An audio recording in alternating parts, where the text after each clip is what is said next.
All right, I'm back. Episode 2. Can you believe it? Like, I'm really trying my best to keep this a consistent thing. And honestly, the hardest thing with stuff like this is just getting started. So my first episode was just really background history, all that type of stuff. But I really wanted that to be the first one so I can get it out of the way. I don't want this to just be, the same old, OneNine work with Fredo and Young Boy. Okay, cool. But I kind of want to dive into some of the things that I find myself naturally getting into conversations with. And today's topic is something that I feel like is really relevant. And that's, how do we treat and when I say we, I'm talking about directors and creatives. How do we treat our clients? What's the nature of our relationship to our clients? I come across a lot of posts. I follow different media pages, director pages, and what I've noticed is that there is a certain type of camaraderie that directors have that I don't even see with artists.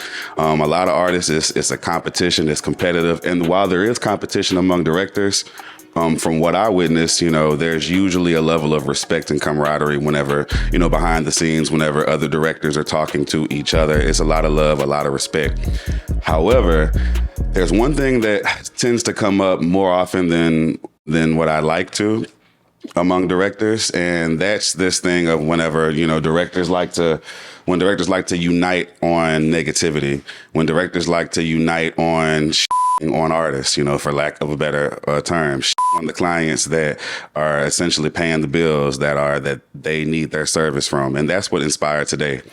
I actually was on Instagram commenting on a post recently where it was talking about, artists will be like, I want, 5 locations. I want, this model, special effects, all this. And what's your budget? 300.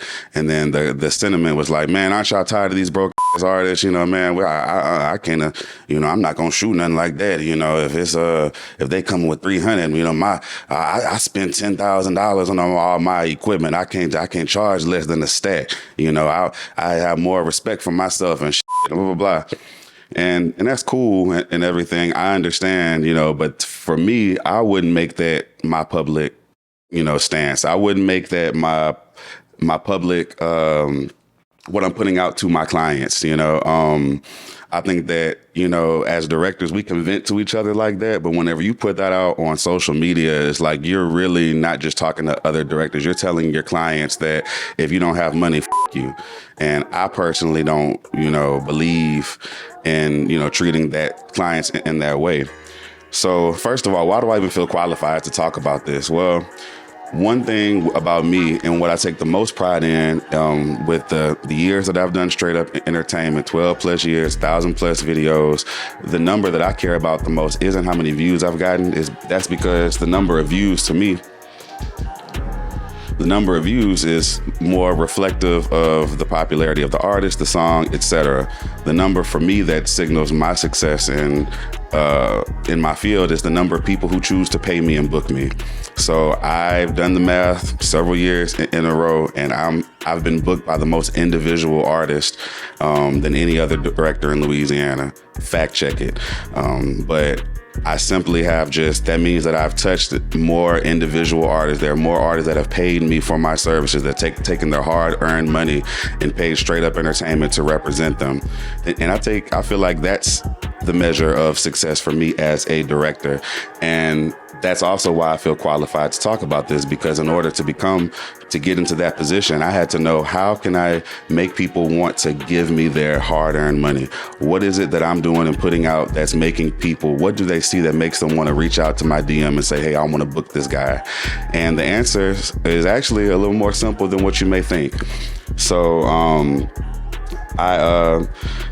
let's talk about client attainment. So essentially, I started out doing ads and whatnot, and the ads didn't really work all that much. I put out graphics about my pricing and the things that I offered.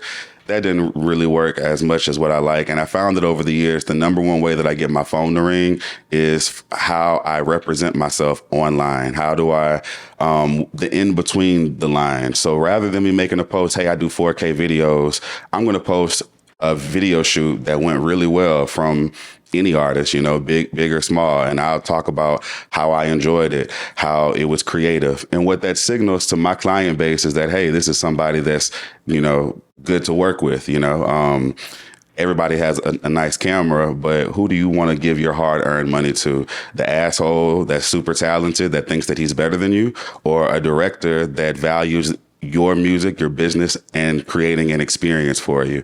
And that's what I do with Str8 Up Entertainment. Is I like to sell and create experiences for the artists that book me. So going back to the original post, I believe it's on Media House. I'll put a screenshot of it on the screen and all the paragraphs that I typed. But there was somebody that I was going back and forth with in the comments, and they made, I made a comment about, hey, every McDonald's doesn't want to evolve into a Ruth Chris Steakhouse. You have to understand your market.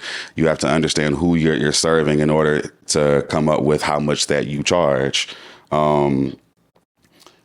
And he was like, oh, yeah, well, I see that you doing your rap box videos for $200 and you got 50 of them. So that's $10K. But I charge $2,500 for my videos. So that's, that's $10,000 with just 4 videos. And you had to do 50. And I'm like, well, those rap box videos were intentionally set up to where they're only 15 to 20 minutes to shoot and roughly about 30 minutes to an hour to edit. So you're looking at about 50 to 75 hours total production costs and time put in for my $10,000 versus those $2,500 projects that you're getting. Typically, you're paying other people, so automatically off rip, you're talking a few racks off that $10K. And then for a $2,500 project, do you think that you're going to be spending anything? You're going to be doing it for anything less than 10, 20 hours? So you're talking about at least 100 to 150 hours for that same $10K. So it's really all a matter of perspective. The rap box series that I came up with was designed specifically to give someone an affordable option while not overworking me. So it's affordable, but we're going to pull back. We're not going all here, there, and everywhere. We have the format. I have the editing style all together, and that allows me to give you something that's high quality while keeping the price low. And that's the foundation, essentially, of this entire video. If you don't get anything, from it at all, it's like, hey, you are in control of not only the price, but what the client gets for that price. And so therefore, there's no such thing as something that's too expensive or too cheap, because if I'm offering a cheaper option, I'm limiting the amount of effort and time that I have to put into it without reducing the quality of my work. So the first thing that you need when coming up with your pricing specifically for you is a price sheet. I remember whenever I did my first company, Media Addict, people would ask me, hey, how much do you charge for flyers? And for me, the skeeziest thing, and I'm sure we've all run into it, is when you ask somebody, hey, how much you charge? And they're like, well, how much you got? And I'm like, well, wait, no, how much you charge shouldn't be based on my budget. What's your budget? What's your budget? And so having a price sheet gives your clients the confidence that you're not necessarily just trying to, bullshit them. Having a price sheet, it gives your clients, the confidence that you're not just pulling numbers out of your head, and that what you're offering is consistent to them as with to everyone else. So having a price sheet allowed me to charge rates that at the time, because I was younger and fresh in it, I wasn't as confident. Is somebody going to pay me $60 for this? Are they really going to pay me $150 for my logo design? It gives me the confidence to present those prices without having to feel like somebody might be second guessing my work. So having standardized rates is essential. Now, I know what you might be thinking is, hey, I don't want to come up with and lock myself into a set of rates whenever I get a wide variety of clients. You might have, the record executives that are trying to shoot a video for $6,000, $7,000, $10,000, but you also know that you want to be able to accommodate a run and gun type of situation too for, maybe a scaled back production. So how can you have, a $5,000 video next to a $500 video? Won't they always get the $500 one if it's the same camera and equipment? No. Short answer, no. How do you come up with your price rates? like I said earlier, you're essentially taking, what comes with that $5,000. What are they looking for? What are you giving? How many hours are you putting into it? What goes into that $500 video? How many hours are you going to put into it? Where are you going to scale back? Is it going to be on the production end, on the editing end? Or do you offer promotion? Where is it going to be scaled back?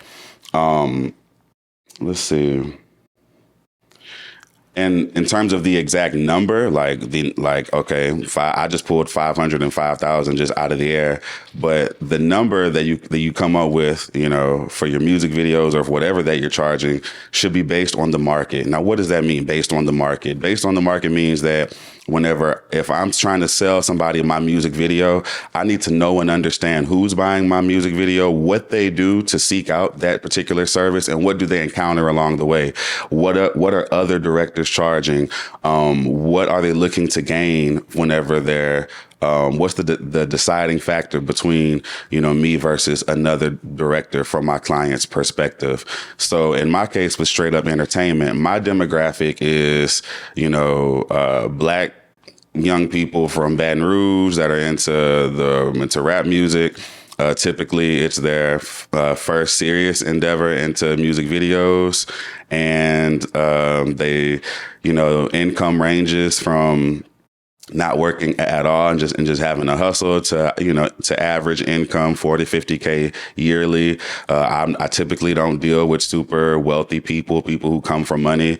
I typically deal with just real world people who, work real jobs. Checks be looking like $800-900 every 2 weeks, honest living type of people. And so whenever I charge for my videos, I keep all of that in mind. Now, do I also have some outlier clients as well that, that are signed to labels that maybe have a team behind them? Yes, absolutely. And, and I have a way to accommodate for both. But at a baseline, knowing that, hey, the average income is, from hustle to 50K a year, let's say, that means that, a $1,000 video is going to be roughly, a half to a third of some people's income.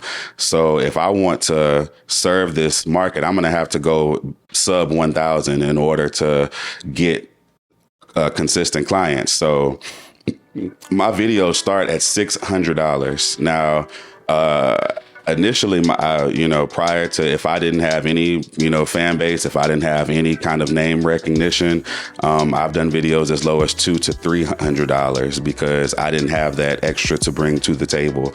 But let's start at $600 for the sake of example. If I want to sell a $600 music video to somebody whose check might only be $700 or $800, I need to accommodate for that. I need to, number one, make sure that, of course, the videos are on point and I'm giving them what they're looking for. But I'm going to make it easy for them to pay me. I was one of the first directors to really do reasonable installment plans for my videos, meaning instead of paying half and half or all up front, I do a 1/3 process where you pay 1/3 of the cost for your deposit. That gives us time to plan and to, do any kind of practice or rehearsals, and then you pay the day of the video 1/3. So if it's a $600 video, that would have been $200 for the deposit. Wait, hustle a little bit, get some more money, $200 the day of the video, and then you pay the last $200 whenever the video's done editing. So that, again, that's allowing me to break down the price to where that isn't a hurdle. You're not having to throw a whole, half your check, your whole check, whatever, into paying for a music video up front. I'm spreading it out. I understand my demographic. Now, what do they get for that $600? Well, I know that I know what they want. I know that they want a video. Most artists want a video that's going to look good enough to set themselves apart online, to where that setting themselves apart will result in more viewership and a stronger connection to their fans.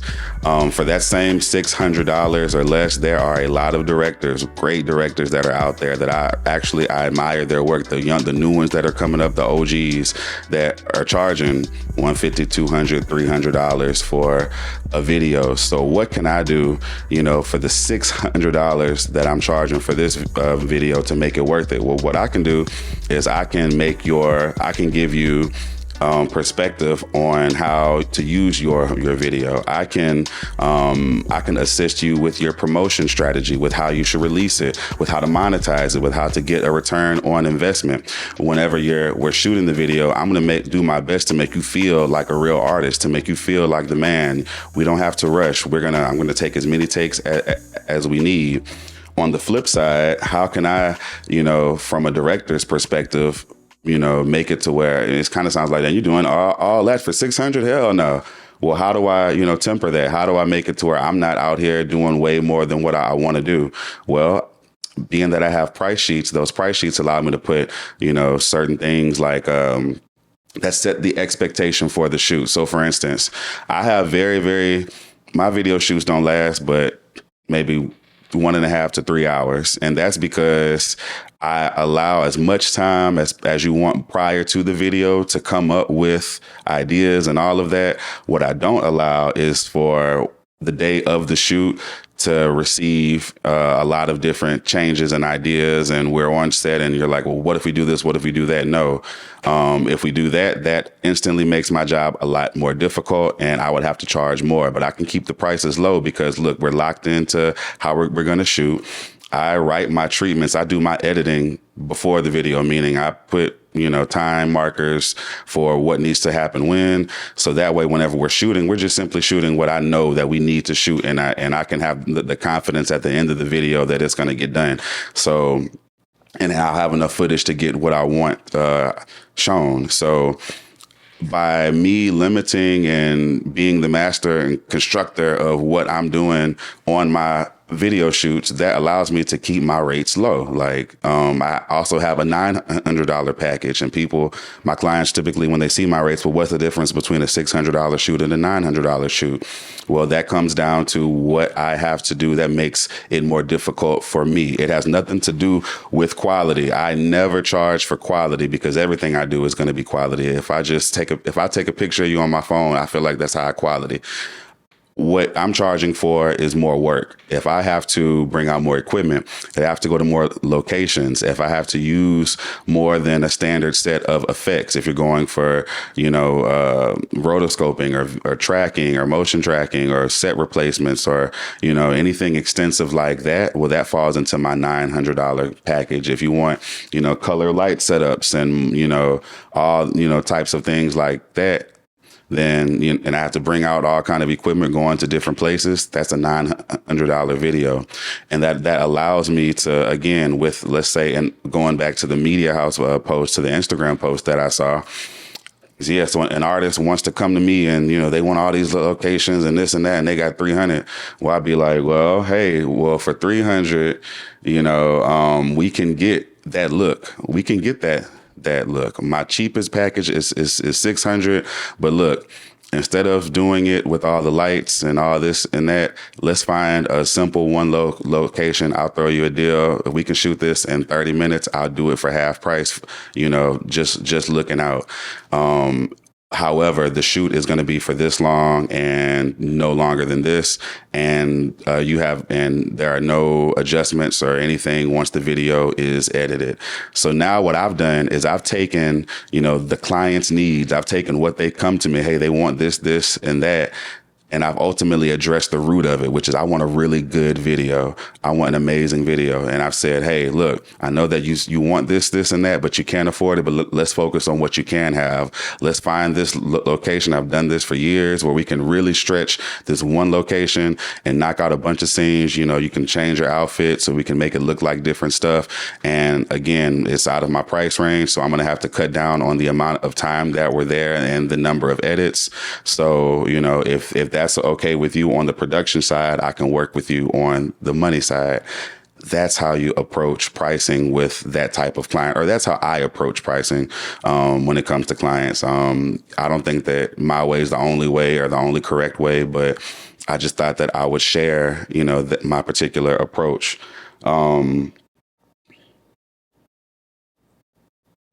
I also need to know, hey, when I do charge more, how can I make them feel good about spending money with OneNine? Well, I look at, I've been in the artist shoes, and I know that the artist journey is extremely expensive, extremely difficult.